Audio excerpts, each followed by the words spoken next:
Please be seated. Veuillez vous asseoir.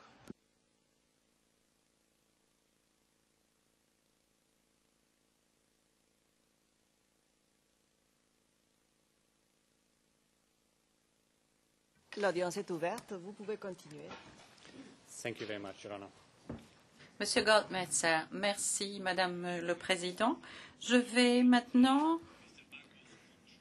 parler du contrôle exercé par Monsieur Gbagbo sur l'organisation, ou ce que nous appelons également la capacité de M. Gbagbo à pousser l'organisation à commettre les crimes. M. Gbagbo, avec des membres de son entourage immédiat, exerçait le contrôle sur les forces pro-Gbagbo. Je vais d'abord vous parler du fait ou de la manière dont il contrôlait les FDS. Comme on l'a prouvé précédemment, pendant la crise post-électorale, les FDS avait une structure et une chaîne de commandement en fonctionnement. M. Gbagbo se trouvait au sommet de cette structure et exerçait un contrôle absolu de jure et de facto sur cette structure. Conformément à l'article 47 de la Constitution ivoirienne, M. Gbagbo se trouvait au sommet de la structure en tant que commandant suprême des forces armées. M. Gbagbo avait également le pouvoir de jure sur la gendarmerie, SECOS, les gardes républicains et la police. Leurs chefs respectifs faisaient rapport directement à M. Gbagbo ou bien faisaient rapport au ministre de la Défense, de l'Intérieur ou au chef d'état-major de l'armée qui, à son tour, rendait des comptes au président. Outre ses pouvoirs de jure, M. Gbagbo exerçait également un pouvoir de facto sur toutes les branches des FDS que nous prenons en considération ici. Il avait consolidé ce pouvoir sur les FDS en nommant des personnes qui lui étaient loyales aux positions clés au gouvernement et au sein des FDS. Et ceci lui permettait de manière effective d'utiliser les FDS pour mettre en œuvre son plan. Le 3 décembre 2010, et ce n'est qu'un des exemples que nous avons cités dans le document contenant les charges, le 3 décembre 2010, donc, tous les chefs des FDS ont déclaré leur loyauté à M. Gbagbo. Le chef d'état-major a fait la déclaration suivante en présence de tous les chefs des FDS, et je cite, « Nous sommes venus montrer notre admiration au président, réitérer notre loyauté à son égard et lui dire que nous sommes prêts à accomplir toutes les missions qu'il nous confiera. » Fin de citation. M. Gbagbo contrôlait également les jeunes miliciens, et ceci tout d'abord par le truchement de Blé Goudé. Les éléments de preuve montrent que Blé Goudé était très proche de M. Gbagbo, et comme on l'a indiqué précédemment, M. Gbagbo l'a nommé à un poste au sein de son gouvernement, ministre de la Jeunesse. Le témoin 87 décrit de quelle manière Blé Goudé a harangué des milliers de personnes dans un rassemblement public. Il a déclaré que M. Gbagbo n'avait pas besoin d'être présent. Il était clair qu'il y avait un lien direct entre ce que souhaitait le régime Gbagbo et ce que les jeunes patriotes feraient. Blé Goudé était le lien entre eux. Le témoin 44 a déclaré qu'il était impossible que Blé Goudé puisse commander les jeunes et leur demander de contrôler les rues d'Abidjan sans le consentement du président Gbagbo. Tous les pouvoirs de Blé Goudé sur les jeunes se fondaient sur les instructions qu'il recevait de Gbagbo. M. Gbagbo et des membres de son entourage immédiat était en contact personnel avec d'autres chefs des jeunes miliciens. Et il donnait des instructions aux jeunes miliciens sur la mise en œuvre du plan commun. En outre, M. Gbagbo contrôlait les jeunes miliciens par le biais des FDS, sous le commandement duquel ils étaient placés. Enfin, M. Gbagbo et son entourage immédiat contrôlaient également les mercenaires. Ses subordonnés recrutaient, finançaient et armaient des mercenaires. Comme on l'a montré précédemment, M. Gbagbo supervisait le recrutement des mercenaires. M. Gbagbo contrôlait également ces mercenaires par le biais des FDS avec lesquels ils collaboraient et sous le commandement desquels ils étaient placés. Très brièvement, s'agissant des éléments psychologiques de l'action indirecte, les éléments de preuve présentés démontrent que M. Gbagbo agissait intentionnellement et en toute connaissance de cause. Sans répéter les arguments que nous présentons dans le document contenant les charges, je renvoie spécifiquement la Chambre aux faits et éléments de preuve visés au paragraphe 87 à 91 du document contenant les charges. De là, l'on peut déduire l'intention et la connaissance de M. Gbagbo.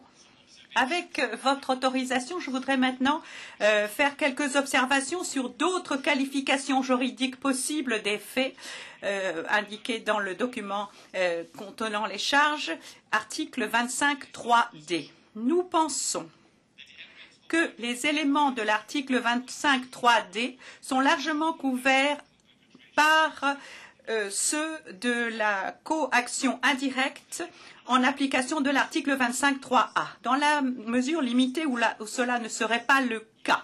Les faits et circonstances dans ce cas particulier et visés au document contenant les charges et les éléments de preuve présentés par l'accusation rencontrent pleinement les éléments de l'article 25.3d.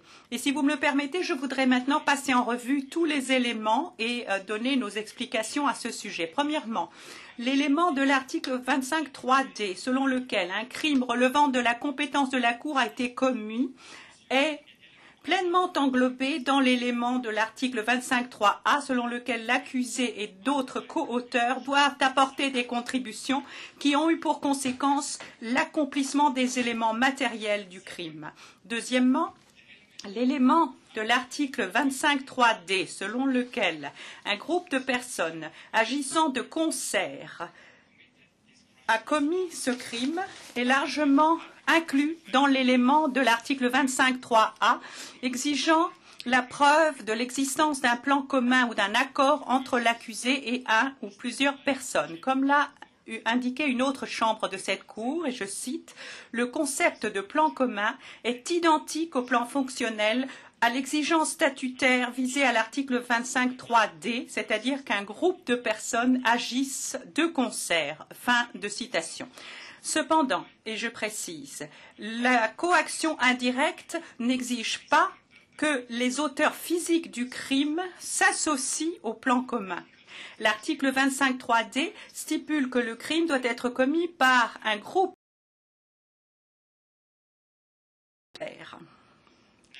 Néanmoins, dans ce cas, les éléments de preuve prouvent que les auteurs physiques des crimes et leurs supérieurs directs adhéraient également au plan commun et par conséquent agissaient pour atteindre un but commun qui les incluait, mais également Gbagbo et des membres de son entourage immédiat.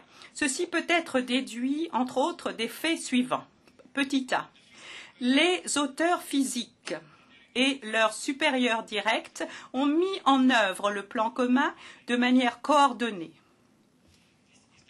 Ceci est démontré par les éléments de preuve et les faits apportés au soutien des 4 incidents présentés hier, mais également par d'autres incidents qui montrent qu'il y avait une attaque de grande échelle et systématique contre la population.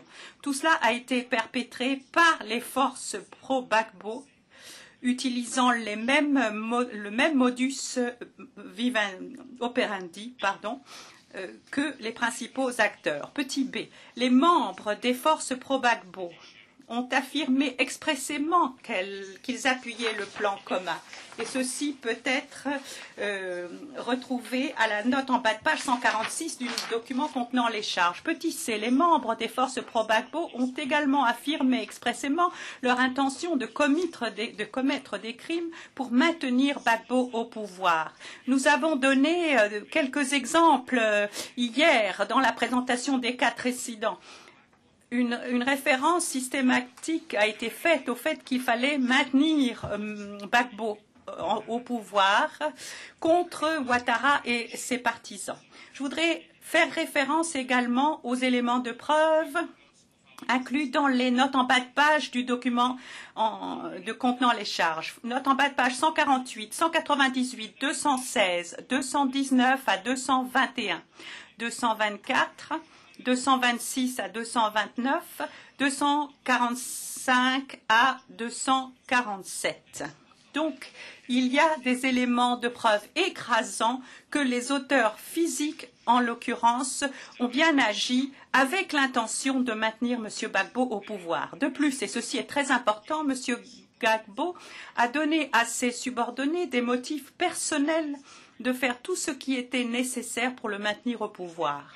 Comme indiqué par le témoin 239, M. Gbagbo a rappelé à plusieurs reprises à ses généraux des FDS les plus haut placés que s'ils tombaient, ils tomberaient tous. Leur carrière dépendait de son maintien au pouvoir. De la même façon, le témoin 239 a également déclaré que M. Gbagbo avait promis aux jeunes patriotes qu'il serait incorporé dans l'armée en cas de victoire.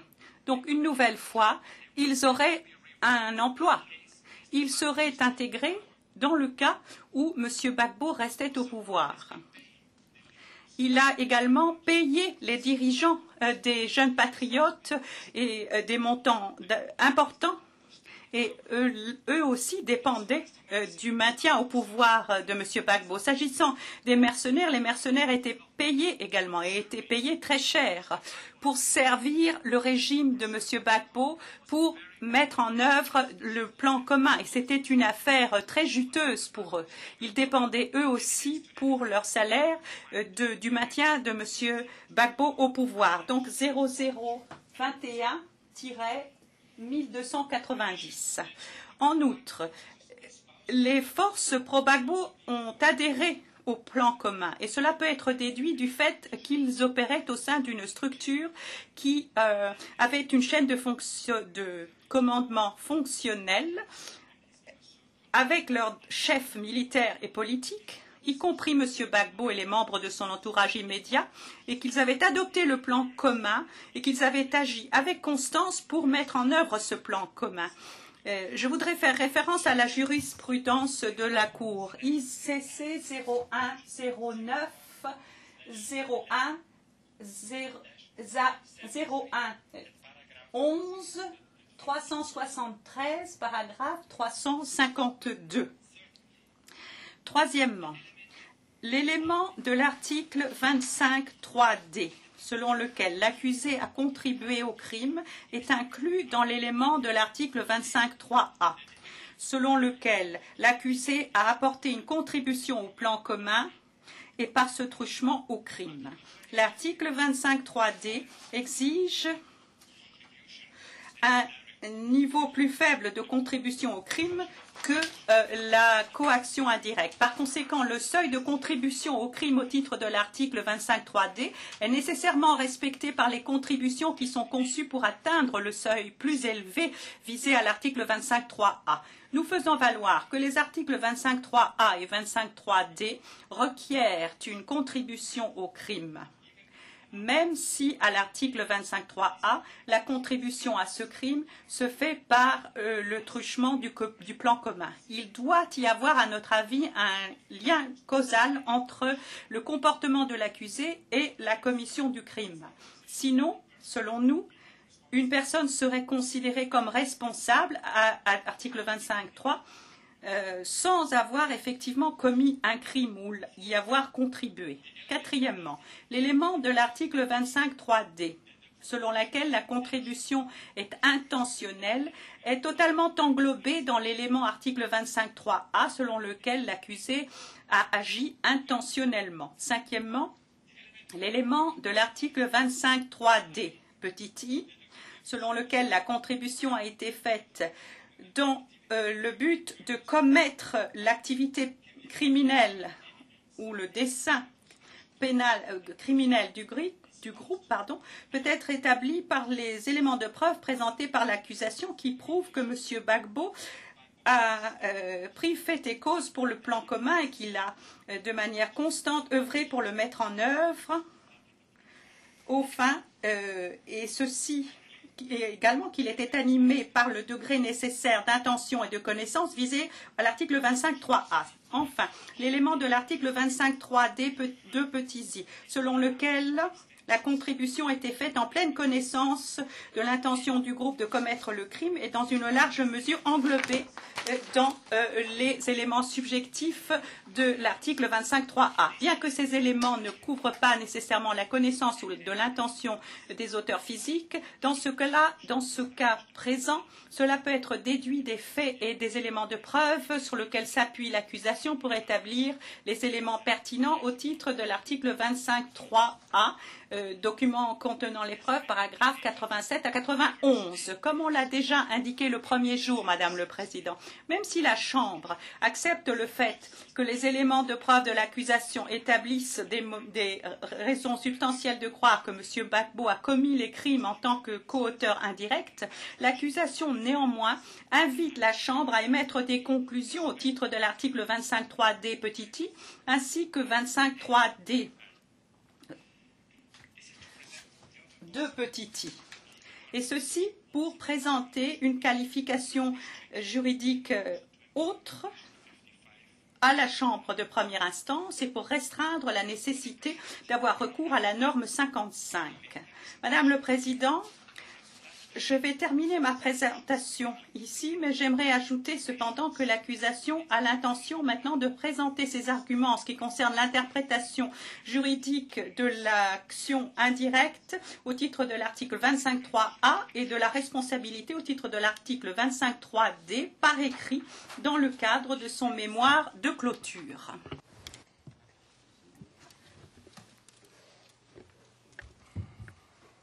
Avant que vous finissiez, nous avons une question de Judge Cole.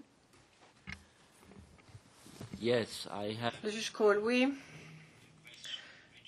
J'ai une question pour l'accusation, bien sûr.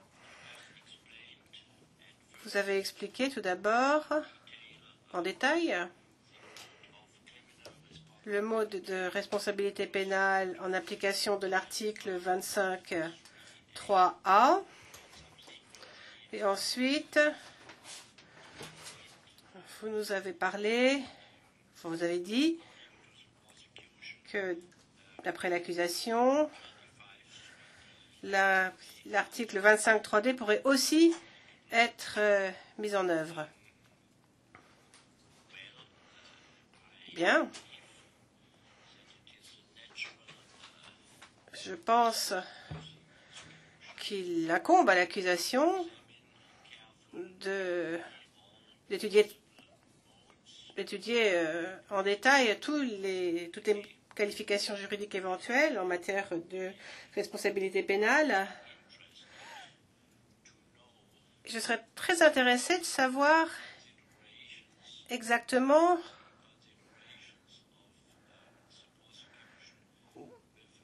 quelles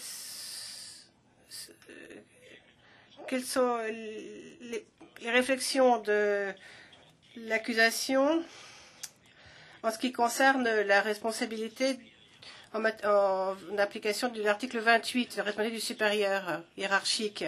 Bon, je comprends bien que ma question arrive un peu à l'impromptu.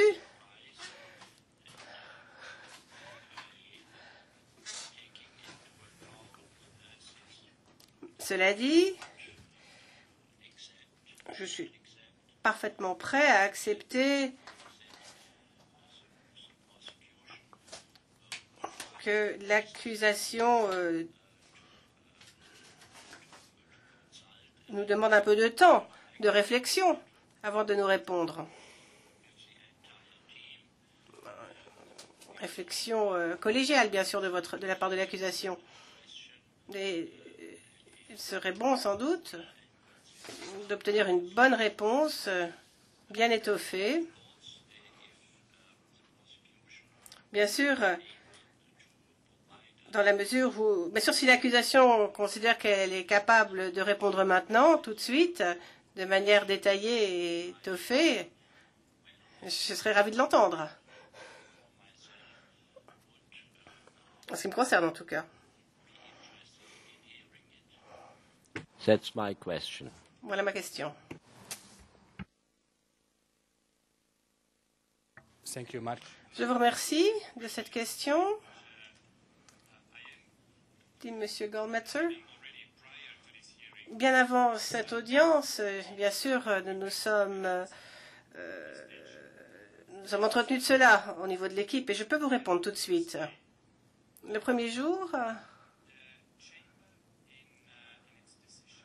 la Chambre, dans sa décision sur le mandat d'arrêt, avait indiqué que le mode de responsabilité en l'espèce pouvait éventuellement être requalifié par la suite.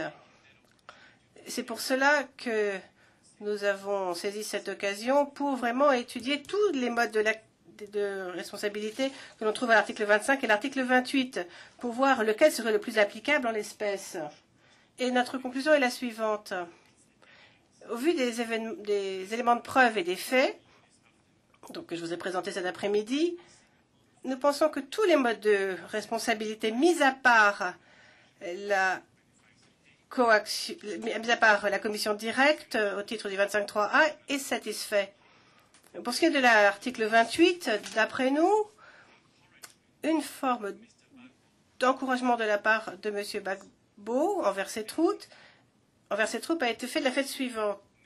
Il n'a pas pris les mesures nécessaires pour éviter, pour empêcher ou pour sanctionner ses subordonnés qui avaient commencé à commettre des crimes pour mettre en œuvre le plan commun et qui avaient commencé à se lancer dans des attaques systématiques et généralisées contre la population civile.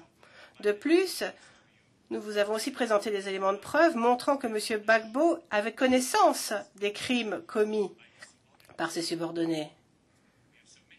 Nous avons présenté aussi qu'il était informé de façon régulière, principalement par le biais de la structure de commandement du FDS, par le général Jogbo et par la chaîne de commandement de ce qui se passait sur le terrain. M. Gbagbo a coordonné la mise en œuvre du plan commun.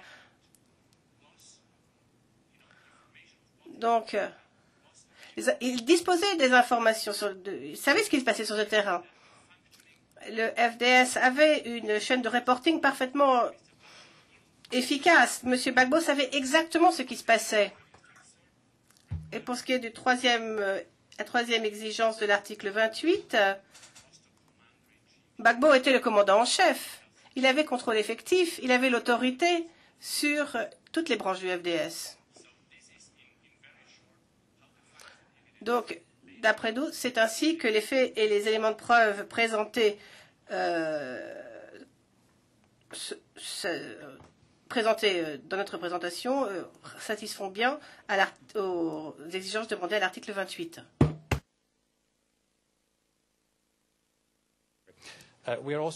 De plus, bien sûr, nous pouvons bien sûr vous répondre aussi par écrit dans le cadre de nos arguments en clôture.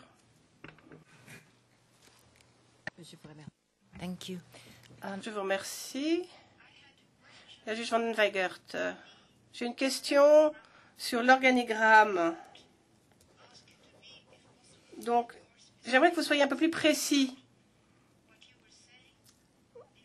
à propos de ce que vous disiez sur les jeunes miliciens et les mercenaires. Parce que d'un côté, vous dites qu'ils sont intégrés au sein des FDS, mais d'un autre côté, vous dites qu'ils rendent directement compte à M. Gbagbo. Existe-t-il un organigramme que vous pourriez nous présenter pour montrer quelles sont les lignes hiérarchiques, pour nous expliquer comment les mercenaires et les jeunes miliciens ont été intégrés au sein de la structure générale? Réponse. Je pense que la meilleure façon de procéder serait de vous faire une écriture. Et cela sera dans nos arguments en clôture. Mais nous avons pris bonne note de votre question et, si vous nous le permettez, nous allons procéder de la sorte. Madame le juge Van Weigert, je vous remercie. Je vous remercie. Est-ce que vous avez fini votre présentation? Madame la Présidente, honorable juge, Ceci conclut la présentation de l'accusation. Toutefois, il reste à régler la question des numéros HNE. Et nous avons des copies également de la présentation de notre collègue de cet après-midi. Et également, compte tenu que nous référons à ce fameux DCC à noter, croyons qu'il est peut-être, je soulève la question, de soumettre également une copie qui pourrait recevoir une cote HNE. Et également, pour immédiatement en discuter, je demanderais à ce que chacune des présentations, malgré le fait qu'elles ont été énoncées publiquement, que le DCC a noté, ou avec note de bas de page, pardon, et les présentations elles-mêmes avec référence soient confidentielles, pour la simple et bonne raison qu'il y a des informations à l'écrit qui ont été soit dites en audience à huis clos, certainement pour la présentation du 17 mars, mais également il y a des références qui pourraient révéler ou mener, et on veut éviter, à l'identification de l'identité de témoin de l'accusation. Alors, je ne crois pas que ça cause de problème, vu que les présentations sont au transcrit comme telles. Je vous remercie. Maître Altit? Pas de problème, Madame la Présidente. Oui, pas de problème. Alors, on va tout enregistrer avec la cote HEN, comme vous avez suggéré. Et je crois qu'avec ça, alors et aussi à titre confidentiel, comme vous avez dit. Et maintenant, on peut commencer avec la présentation de la défense. On est bien clair qu'on a pris du temps de votre présentation. Mais peut-être on peut finir de toute façon à 5 heures et on verra après comment est-ce qu'on rattrape le temps qu'on vous doit. Merci, Madame la Présidente. Pour ce qui concerne les horaires, c'est Jennifer Naouri qui va faire la présentation suivante. Elle débordera sur lundi. Elle débordera sur lundi, ce qui veut dire qu'on peut s'organiser à votre convenance. Soit que nous arrêtions à 5 heures comme prévu et reprenions une demi-heure après pour l'heure suivante, quitte à déborder un petit peu sur lundi, soit que nous nous organisions autrement, mais je pense que l'on peut suivre ce qui avait été prévu. Oui, je pense que si j'ai bien compris, c'est qu'aujourd'hui on respecte l'horaire et lundi vous débordez un peu si on en a besoin. Voilà, Jennifer Naouri continuera un petit peu lundi, oui. Et ensuite Maître Fovo Ivanovic prendra la succession. Parfait.